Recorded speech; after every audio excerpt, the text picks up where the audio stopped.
ஆருவின் கல்லூரி வாழ்க்கை கலகலப்பாக சென்று கொண்டிருக்க, மன வாழ்க்கையோ எந்த மாற்றமும் இல்லாமல் அப்படியே சென்று கொண்டிருந்தது. காலையில் விஹானோடு கல்லூரிக்கு செல்பவள் மாலையில் டிரைவரோடு வீடு திரும்பி தான் உண்டு தன் படிப்பு உண்டு என்று ஒதுங்கி கொண்டாள். இப்படியே நாட்கள் செல்ல, அவ்வப்போது ஆருவிற்கு தெரியாமல் அவளை ரசித்து கொண்டு இருப்பவனுக்கு அவளிடம் தன் மனதை திறக்க மட்டும் மனம் வரவில்லை. ஏனோ ஆரு தன்னை ஒதுக்கியது விஹானால் அத்தனை எளிதாக ஏற்றுக்கொண்டு கடந்துவிட முடியவில்லை. அதற்காக அவள் தனக்கு வேண்டாம் என்றும் அவன் காதல் மனதால் முடிவெடுக்க முடியவில்லை. ஆரு வேண்டும், மனதாலும் உடலாலும் முழுமுழுக்க தனக்கான தன் மேல் மலையளவு காதலோடு என்ற எதிர்பார்ப்பு ஒரு காதலனாக அவனுக்கு இருந்தது. அதில் எந்த தவறும் இல்லையே. மற்றவர்களோடு அதிகம் கலந்து பழக தயங்கும் கூச்ச சுபாவமாக இருந்தால் கூட பரவாயில்லை. ஆனால் இவள் தன்னை தவிர எல்லாரிடமும் சகஜமாக பழகுவதும் தன்னிடம் மட்டும் ஒதுக்கம் காண்பிப்பதும் அவன் ஈகோவை தட்டி எழுப்ப, சிறு வயதில் இருந்தே இது எதற்கும் யாரிடமும் கேட்டு வாங்கி பழக்கம் இல்லாதவன் அவளுக்காக என்ன வேண்டும் என்றாலும் செய்ய தயாராக இருந்த போதும் காதலை அவள் முன் மண்டியிட்டு யாசகமாக பெற தயாராக இல்லை. நிச்சயமாக அவளால் தன்னிடம் வந்து தன் மனதில் விஹான் இருப்பதை சொல்லும் வரையில் தன் மனதை திறப்பதில்லை என்பதில் உறுதியாக நின்றான். அதனாலேயே இந்த இடைவெளி அப்படியே இருந்தது. அவளுக்கு அடைக்க வேணும் என்ற எண்ணமும் இல்லை, அவனுக்கு அடைக்க தோன்றவில்லை. அன்று கல்லூரியில் கடைசி பாட நேரம் இல்லாமல் போக நண்பர்கள் அனைவரும் கூடி அங்கிருந்த மரத்தடியில் தங்கள் அரட்டை கச்சேரியை நடத்தி கொண்டிருந்தனர். ஆருவிற்கு டிரைவர் எப்போதோ வந்து விட்டிருக்க, தன் நண்பர்கள் கல்லூரி பேருந்தில் செல்வதால் வழக்கமாக நேரத்திற்கு அது புறப்படும் வரையில் அவர்களோடு அமர்ந்திருந்தாள். கல்லூரிக்குள் நுழையும் போதே பார்வையை சுற்றி அங்கிருந்த மரத்தடியில் இருந்த கல்மேடையில் நண்பர்களோடு அமர்ந்து அரட்டையில் மூழ்கி இருந்தவளை பார்த்தவரை காரை பார்க் செய்தான் விஹான். அப்போது ஆருவின் தோழிகளில் ஒருத்தி தன் பேக்கில் இருந்து 3 டைரி மில்க் சாக்லேட்களை எடுத்து நீட்டவும் அதை ஆளுக்கொன்றாக கைகளில் வாங்கி கொண்டவர்கள் தன் பக்கத்தில் இருப்பவர்களோடு பகிர்ந்து சாப்பிட வேண்டிய நிலை. ஏனெனில் சாக்லேட் 3 இருக்க நண்பர்கள் 6 பேர் இருந்தனர். அதில் 4 பெண்கள், 2 ஆண்கள். அப்படி பார்த்தால் அவர் அருகில் இருந்த நரேனுடன் பகிர்ந்து கொள்ள வேண்டி வந்தது. 3 கல்மேடையில் மேடைக்கு இருவராக பிரிந்து அமர்ந்திருந்தவர்கள் சுவாரஸ்யமாக பேசியபடியே தான் ஒரு கடித்து விட்டு தன் அருகில் இருப்பவர்களுக்கு கொடுத்து கொண்டிருக்க, இதை பார்த்தபடியே காரிலிருந்து இறங்கிய விஹான் ஆறு ஒரு கடி கடித்து விட்டு நரேனிடம் நீட்டவும், நொடியும் தாமதிக்காமல் அவர்களை அணுகி நரேன் வாங்கி அதை ஆயருகில் கொண்டு செல்லும் போது சரியாக அதை பறித்து அவன் சுவைத்திருந்தான். இதை முற்றிலும் எதிர்பார்க்காத நரேன் திகைக்க விஹான் வந்து நின்று கண் இமைக்கும் நேரத்தில் செய்த செயலை அனைவரும் ஆவென பார்த்திருந்தார்கள். அதில் ஆருவிற்குத்தான் அதிர்ச்சிக்கு மேல் அதிர்ச்சி.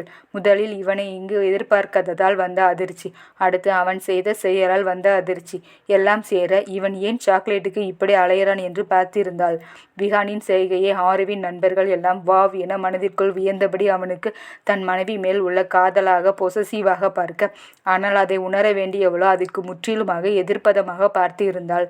அவள் நினைவில் மாலை வேளையில் இவன் எதற்கு இங்கு வந்தான் என்றே இருந்தது. காலையில் தான் என்னை தலையெழுத்து என்று மற்றவர்களுக்காக அழைத்து வந்து விடுகிறான், இப்போது எதற்கு இங்கு வந்திருக்கிறான், அதுவும் டிரைவர் முன்பே வந்திருக்கும் போது என சிந்தனை ஓடிக்கொண்டிருந்தது. கிளம்புவோமா என ஆர்விடம் கேட்டவன் முன்னே நடக்க குழப்பத்துடனேயே நண்பர்களிடம் விடை பெற்று கொண்டு அவனை பின்தொடர்ந்தாள். கார் அருகில் சென்றதுமே அங்கு வழக்கமான இடத்தில் தன் கார் இல்லாததை கண்டவள் டிரைவர் எப்போ ஏன் கிளம்பி சென்றார் என யோசனையோடு காரில் ஏறி அமர்ந்து கேள்வியாக விஹானை பார்த்தாள். ஆமா, இவ வாயை திறந்து எதையும் கேட்க மாட்டா, கண்ணிலேயே கேட்கும் கேள்விக்கு நாங்க பதில் சொல்லணும். முடியாது போடி என மனதிற்குள் முணுமுணுத்தவன் அமைதியாக காரை கிளப்பி சென்றான்.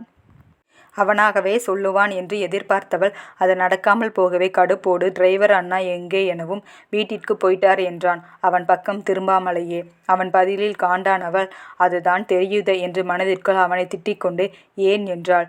இதற்கும் அவள் பக்கம் திரும்பாமலேயே நானும் டாடும் இங்கே பக்கத்தில் ஒரு பிஸ்னஸ் மீட்டுக்கு வந்தோம், அது முடிந்து கிளம்பும் நேரம், உன் காலேஜ் விடும் நேரம், அதனால் டாட் என்னை பிக்கப் பண்ண சொல்லி டிரைவருக்கு கால் செஞ்சு கிளம்ப சொல்லிட்டாரு என்றான்.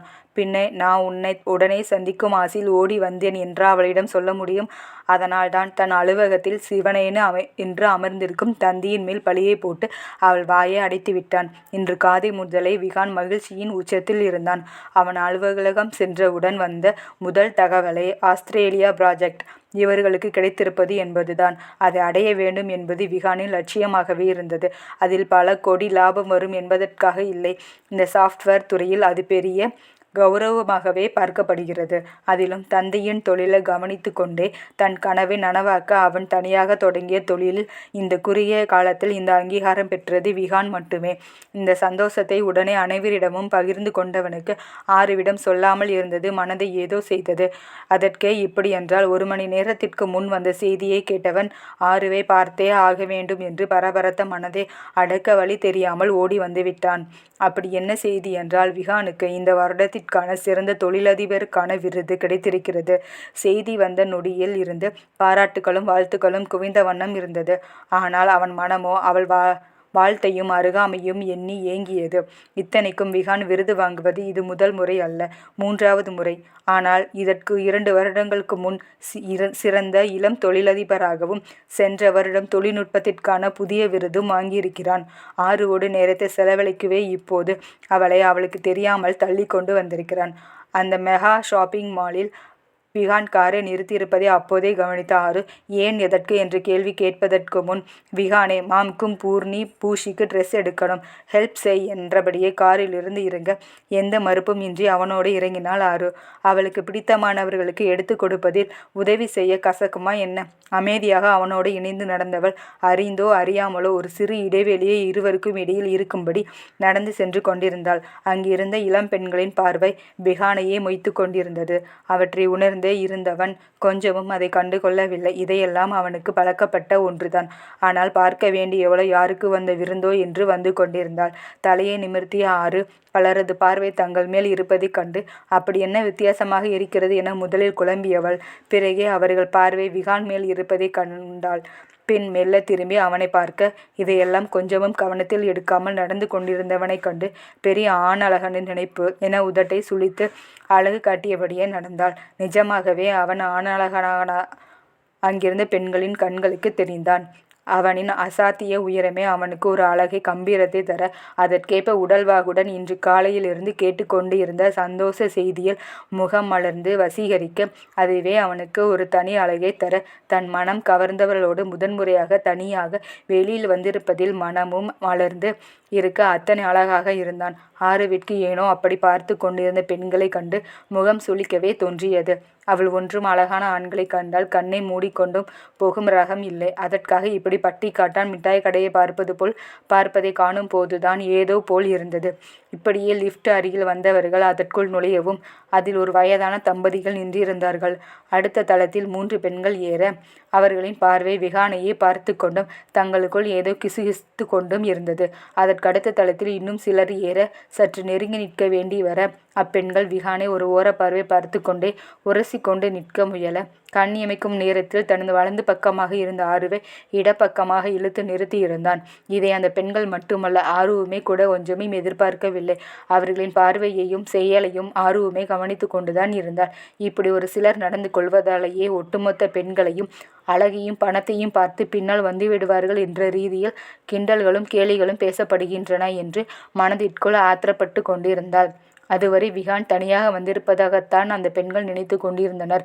அதற்கு காரணமும் இருவரும் நின்றிருந்த விதமே. ஆனால் இப்படி திடீரென்று இழுத்து நிறுத்தியது மட்டுமில்லாமல் நெருங்கி நிற்க வேண்டி வந்ததில் ஆருவின் தொழில் வேறு கை போட்டு கொண்டு ஒரு சிறு கிண்டல் கண்களில் தெரிக்க அவர்களை பார்த்து கொண்டு நின்றான். இவர்கள் இறங்க வேண்டிய தளம் வந்ததும் இறங்கி செல்ல இவர்களோடு லிஃப்டில் இருந்த அந்த முதிய பெண்மணி விகானை அழைத்தார். என்னவென்று புரியாமல் பார்த்தவன் அவரின் வயதிற்கு மரியாதை கொடுத்து நிற்க, அவனை நெருங்கியவர் ஆருவே பார்த்து கொண்டே, தம்பி இது என இழுக்கவும், என் ஒய்ஃப் எதுக்கு கேட்குறீங்க என்றான் குழப்பத்தோடு. இல்லை தம்பி, நானும் அந்த பொண்ணுங்க ஏறியதிலிருந்து பார்த்து கொண்டுதான் இருந்தேன். அவங்க நடந்து கொண்டது எதுவும் கொஞ்சமும் சரியில்லை. கும்பலை பயன்படுத்தி உன்னை நெருங்க நினைத்தவங்களே அழகாக மூக்கறுத்த கண்ணா. ஆனால் வயதானாலும் சில ஜென்மங்க எப்படா சாக்கு கிடைக்கும் என்று அலையுதுங்க என்றவரே தன் கணவனை திரும்பி பார்க்க, ஆகா, இவர் ஏதோ அங்கு விளையாடி இருக்கிறார் போல என விகானும் ஆருவும் நினைத்து கொண்டனர். என்றைக்குமே இப்படி இருப்பா என வாழ்த்துவிட்டு அவர் செல்ல இவர்கள் தங்களின் வேலையை கவனிக்க சென்றார்கள். நல்ல விலை உயர்ந்த சேலைகளாக பார்த்து மூவருக்கும் எடுக்க சொல்லி விகான் சொல்லிவிட பொறுமையாக பார்த்து அழகிய நிறத்தில் அழகிய வேலைப்பாடுகளோடு கூறிய சேலைகளை ஆறு தேர்ந்தெடுத்து கொண்டிருந்தாள். கொஞ்சமும் பொறாமைப்படாமல் தன் அன்னைக்காகவும் தங்கிகளுக்காகவும் தேர்வு செய்து கொண்டிருந்தவளை கண்களில் காதல் வழிய பார்த்திருந்தான் விகான். ஆனால் மனமோ எல்லோருக்கும் எடுக்கும்போது எனக்கு இல்லையா என உரிமையோடு அவள் கேட்காதனை எண்ணி சுணங்கியது. என்னை உரிமையாக பார்க்கவோ என்னிடம் உரிமை எடுத்துக்கொள்ளவோ இவளுக்கு தோன்றவே தோன்றாதா என ஒரு நியாயமான கோபம் எழுந்தது. அவள் ஒரு பக்கம் தேர்வு செய்து கொண்டிருக்க ஆரவிற்கு தெரியாமல் அவளுக்கு பிடித்த சேலையை எப்போதோ எடுத்து வைத்து விட்டான். இங்கு தாங்கள் வாங்க வேண்டியதை வாங்கியவர்கள் அடுத்த ஆண்கள் பிரிவதற்கு சென்று அங்கு வீட்டு ஆண்கள் அனைவருக்கும் வாங்கி முடிக்க இரவாகி இருந்தது. இரவு உணவையும் வெளியில் முடித்து கொண்டே வீடு திரும்பி கொண்டிருந்தனர். இவ்வளவு நேரத்தில் விஹானோடு கழிந்த பொழுதுகளில் எல்லாம் ஆறு ஒட்டவும் இல்லை, வெட்டவும் இல்லை. ஏதோ துணையாக வந்து உதவி செய்த போக்கே அவளிடம் இருந்தது. அதே போல ஹோட்டலிலும் விஹான் ஆறுவிற்கு பிடித்ததாக பார்த்து பார்த்து ஆர்டர் செய்ய இவனுக்கு எப்படி தன் விருப்பம் தெரிந்தது என்றெல்லாம் அவள் யோசிக்கவில்லை. அவன் ஆர்டர் செய்ததில் தனக்கு பிடித்ததும் இருந்தது என்று இயல்பாகவே இருந்தாள். கல்லூரியில் இருந்து அப்படியே கிளம்பி சென்றதாலும் பிரியட் காலை எழுந்து படித்ததாலும் அறிவிற்கு தூக்கம் வர தூங்காமல் இருக்க எவ்வளவோ முயன்றும் முடியாமல் தூங்கிவிட்டாள். அவள் காரில் ஏறி அமர்ந்ததிலிருந்தே செய்யும் அத்தனை சேஷ்டைகளையும் தனக்குள்ளேயே ஒரு சின்ன சிரிப்போடு பார்த்து கொண்டு இருந்தான் விகான்.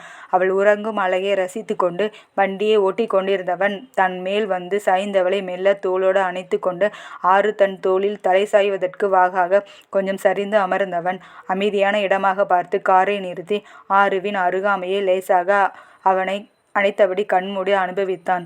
காலையிலிருந்து அனுபவித்த சந்தோஷங்கள் எல்லாம் ஒன்றும் இல்லை என்பது போல் அவளிடம் பகிர்ந்து கொள்ள முடியாமலும் ஆறுவின் வாழ்த்து பெறாமல் ஒருவித வெறுமை சூழ்ந்திருந்த மனது இந்த ஒரு அணைப்பில் அமைதி அடைந்தது போல் உணர்ந்தான். கொஞ்ச நேரத்திற்கு பிறகு வீட்டிற்கு செல்ல காரை கிளப்பியவன் மெல்ல அவள் உறக்கம் கலையாமல் ஓட்டிக்கொண்டு சென்றான்.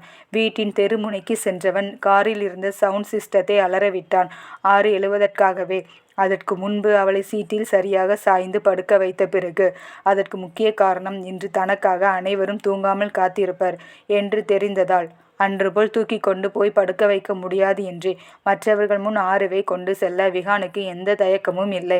ஆனால் தங்கைகள் அவர்கள் கணவர்கள் ஆறுவை எந்த வகையிலும் தவறாகவோ கேலியாகவோ நினைத்துவிடக் கூடாது என்ற நினைவோடு.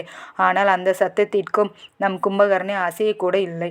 அதை கண்டு கோபம் வருவதற்கு பதில் சிரிப்பே வந்தது விகானுக்கு. மெல்ல அவள் முகத்தை நெருங்கியவன் இப்படியே நீ தூங்கினா நம்ம லைஃப் என்னடி ஆகிறது என வெற்றியோடு முற்றி கொஞ்சினான். அதுதான் நான் சொல்கிறேன். அவள் தூங்கும்போது நீ பூஜையை போட்டுடு. அது ஒன்று தான் ஒரே வழி. இல்லைனா நீ இப்படியே இலவு காத்த கிளியா இருக்க வேண்டியது தான் என நேரம் பார்த்து தூபம் போட.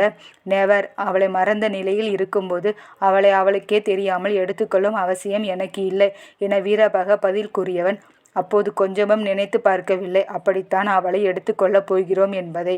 அழகாக உறங்கி கொண்டிருப்பவளை எழுப்பவும் மனம் வரவில்லை. அனைவருக்கும் அவள் காட்சி பொருளாக இருப்பதையும் அவன் மனம் விரும்பவில்லை.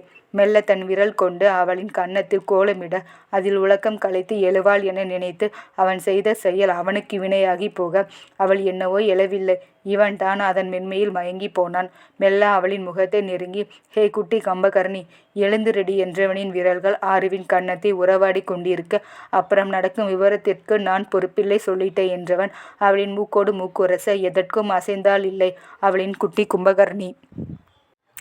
இதற்கு மேல் தன்னை கட்டுப்படுத்த முடியாமல் அழுத்தமாக ஆறுவின் கன்னத்தில் தன் முத்திரையை பதித்தவன் இப்படியே விட்டால் இதற்கு மேல் என்ன வேணுமானாலும் நடக்கும் என்று தோன்ற தன்னை மறந்து நிர்மலமான முகத்துடன் குழந்தை என தூங்கும் ஆறுவின் முகத்தை அத்தனை அருகில் ரசித்தவன் கண்களில் குறும்பு கும்மாளமிட செல்லமாக அவளின் மூக்கை நறுக்கென்று கடிக்க அதில் உறக்கம் கலைந்து எழுந்தவள் தன் மூக்கை தடவியபடியே சுற்றுமுற்றும் இன்னும் தூக்கம் மீதம் இருக்கும் கண்களோடு பார்க்க அவள் அசையும் பொழுதே அவளிடமிருந்து விலகி காரை இயக்க இருந்தவன் குழந்தை என ஒன்றும் புரியாமல் விழித்தபடி மூக்கை தடவி கொண்டிருப்பவளைக் கண்டு பொங்கிய சிரிப்பை தனக்குள்ளேயே மறைத்து கொண்டான்.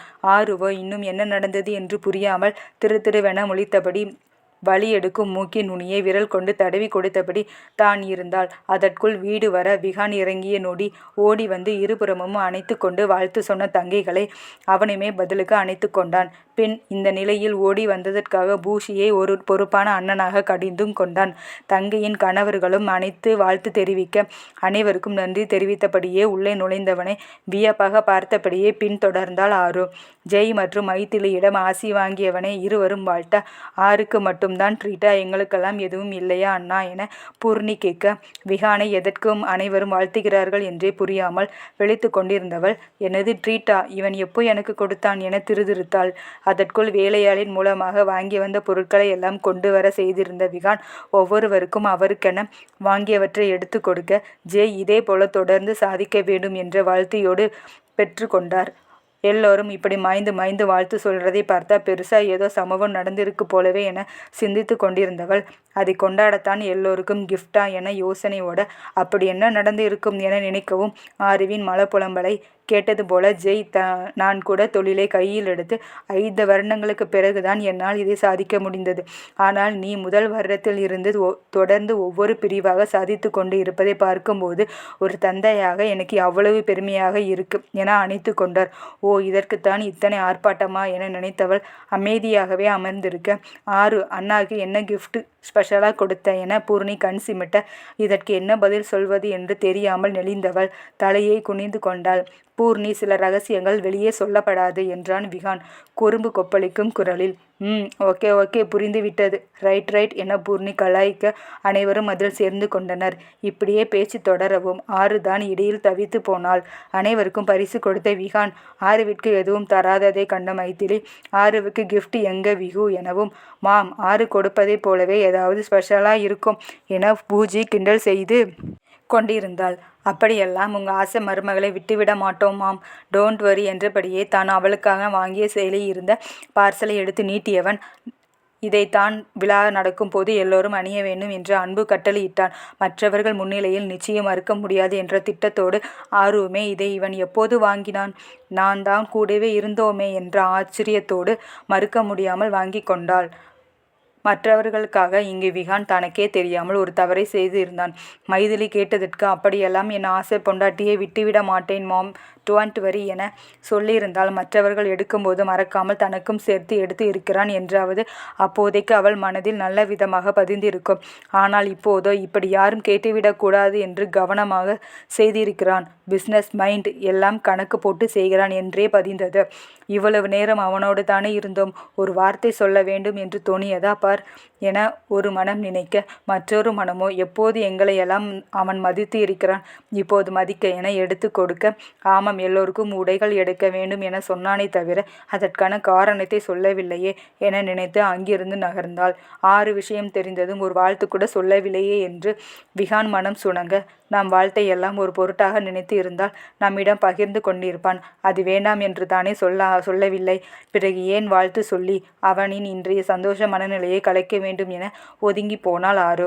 10 நாட்கள் கழித்து விகான் விருது விழாவில் கலந்து கொள்ள 4 ஜோடிகளும் டெல்லி சென்றனர்.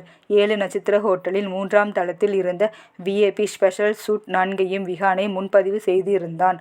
அந்த தளம் முழுக்க இவர்களே இருந்தனர். ஒவ்வொரு ஜோடிக்கும் அவரவருக்கான பகுதிகளுக்குள் நுழையவும் தனக்கான அறைக்குள் ஆறுவோடு விகான் செல்ல போன வேகத்தில் திரும்பி வந்த ஜெய், விகு என்னடா சாதாரண சூட் பதிவு செய்து இருக்க எனவும் அவரவர் அறைவாயிலில் நின்று அனைத்து ஜோடிகளும் திரும்பி பார்க்க சாதாரண சூட்டா இல்லையே என்று தோன்ற நோ டாட் என விகான் பேச துவங்கவும் ஹனிமூன் சூட் புக் செய்யவில்லையா என்றார் குறும்பான கண் சிமிட்டலோடு ஜெய்.